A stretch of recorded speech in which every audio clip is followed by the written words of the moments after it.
আসসালামু আলাইকুম, welcome to my channel. তো আজকে ভিডিওটিতে আমি আপনাদের সাথে এই চমৎকার একটি কাটিংয়ের সেলাই শেয়ার করবো একদমই সহজ পদ্ধতিতে। তো জামাটি তৈরি করার জন্য এখানে মাত্র আমি 12 গ্রাম পরিমাণ কাপড় নিয়েছি। তো প্রথমে আমি বডি পার্টটি নিয়ে নিলাম। তো এইখানে 4 পাট কাপড় নিয়েছি। এই কাপড়টি লম্বা নিয়েছি 4 ইঞ্চি আর চওড়া নিয়েছি 12 ইঞ্চি। এখন আমি নিচে পাটটি নিয়ে নিব। তো নিচে পাটের জন্য এখানে আমি 2 পাট কাপড় নিয়েছি। কাপড়টি লম্বা নিয়েছি 13 ইঞ্চি আর চওড়া নিয়েছি 24 ইঞ্চি। হাতার বেল্টের জন্য এখানে আমি 2 পাট কাপড় নিয়ে নিলাম। এই কাপড়টির লম্বা নিয়েছি 2.5 ইঞ্চি আর চওড়া নিয়েছি 9 ইঞ্চি। তো সাইডে কুচি দেওয়ার জন্য 2 পাট কাপড় নিয়ে নিতে হবে। তো এই কাপড়টির লম্বা নিয়েছি 2.5 ইঞ্চি আর চওড়া নিয়েছি 20 ইঞ্চি। তারপর হচ্ছে কাপড়টিকে এভাবে ডাবল ভাঁজ করে নিতে হবে। তারপর এক সাইড থেকে এভাবে হচ্ছে রাউন্ড করে দিব। এখন মার্কঞ্জা কাপড়টি কাটিং করে নিতে হবে। প্রথমে আমি হাত আর কুচির কাপড়টি সেলাই করে নিব। তো এই কাপড়টি চিকন করে 2টা ভাঁজ দিয়ে তারপর হচ্ছে সাইডটা সেলাই করে নিতে হবে।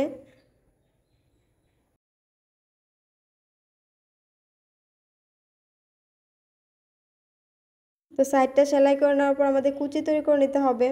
তো মেশিনের বড় সেলাই দিয়ে হচ্ছে সাইডে একটি সেলাই দিয়ে নিব।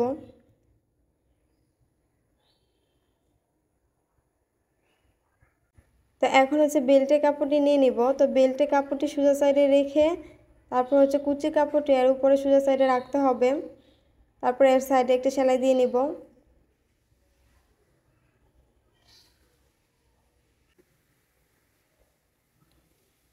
তারপরে বেল্টের কাপড়টি সোজা সাইডে এনে আরেকটা ভাঁজ দিয়ে এর উপর দিয়ে আরেকটি সেলাই দিয়ে নিতে হবে।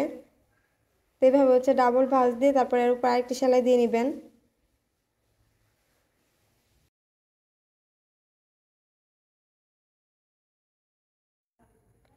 তো একইভাবে অফ ক্যামেরায় আমি অপর হাতাটিও তৈরি করে নিয়েছি। তো এখন হচ্ছে আমি বডি পার্টটি নিয়ে নিব। তো 2 পাট কাপড় থেকে আমি একটি পাট নিয়ে নিব। তো এই পাটটা হচ্ছে সোজা সাইডে থাকবে। তারপরে এইখান থেকে ধরে 3 ইঞ্চিতে একটি মার্ক করে নিতে হবে। তো একইভাবে অপর সাইডেও 3 ইঞ্চিতে একটি মার্ক করে নিতে হবে। তো এই মার্ক অনুযায়ী হচ্ছে বেল্টের কাপড়টি এভাবে রাখতে হবে। তো একইভাবে 2টা বেল্টের কাপড় রেখে এর উপরে আমি আরেকটি পাট দিয়ে নিব। তো 2টা বডির পাটে এভাবে সোজা সাইডে রেখে তারপরে সাইডটা এভাবে সেলাই দিয়ে নেবেন।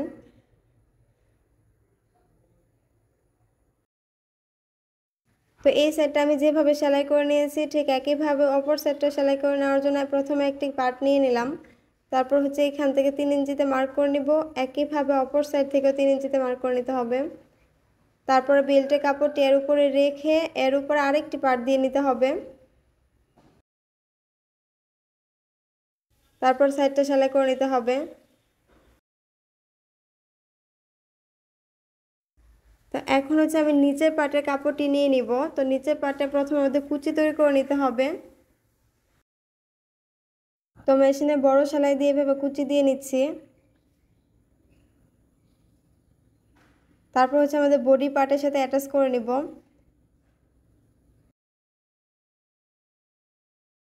তো বডির 2টা পার্ট থেকে প্রথমে একটি পার্ট ধরে এইভাবে সেলাই দিয়ে নিতে হবে।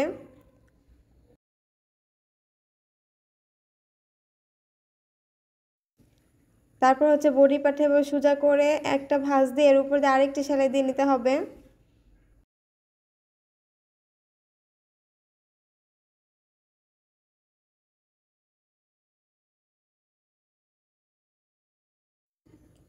তো এই পার্টটা যেভাবে অ্যাটাচ করে নিয়েছি ঠিক একইভাবে অপর সাইডটা অ্যাটাচ করে নিতে হবে। তারপর 2টা সাইড এভাবে সোজা সাইডে রেখে বডিটা ফিটিং করে নিব। তো বেবির মেজারমেন্ট অনুযায়ী বডিটা ফিটিং করে নেবেন। আপনারা কতটুকু বয়সে বেবির জন্য কতটুকু কাপড় নেবেন তা জানিয়ে আমাকে কমেন্ট করতে পারেন। আমি ইনশাআল্লাহ কমেন্টে রিপ্লাই দিয়ে দিব। আর যারা আমার চ্যানেলটিতে এখনও নতুন আছেন তারা প্লিজ আমার চ্যানেলটি সাবস্ক্রাইব করে রাখবেন আর পাশে থাকা বেল আইকনটি অল দিয়ে ক্লিক করে রাখবেন পরবর্তী ভিডিও নোটিফিকেশন সবার আগে পাওয়ার জন্য। আর যারা অলরেডি সাবস্ক্রাইব করেছেন তাদেরকে অসংখ্য ধন্যবাদ। তো এখন হচ্ছে নিচের সেটটা সেলাই করে নিতে হবে। তো নিচে চিকন করে 2টা ভাঁজ দিয়ে তারপর হচ্ছে সেটটা সেলাই করে নিতে হবে। তো এই পর্যায়ে আমার জামাটি তৈরি করা কমপ্লিট হয়েছে। তো আজকের ভিডিওটি এই পর্যন্তই। ভালো থাকবেন সবাই, দেখা হবে আবার কোনো নতুন ভিডিও নিয়ে। আল্লাহ হাফেজ।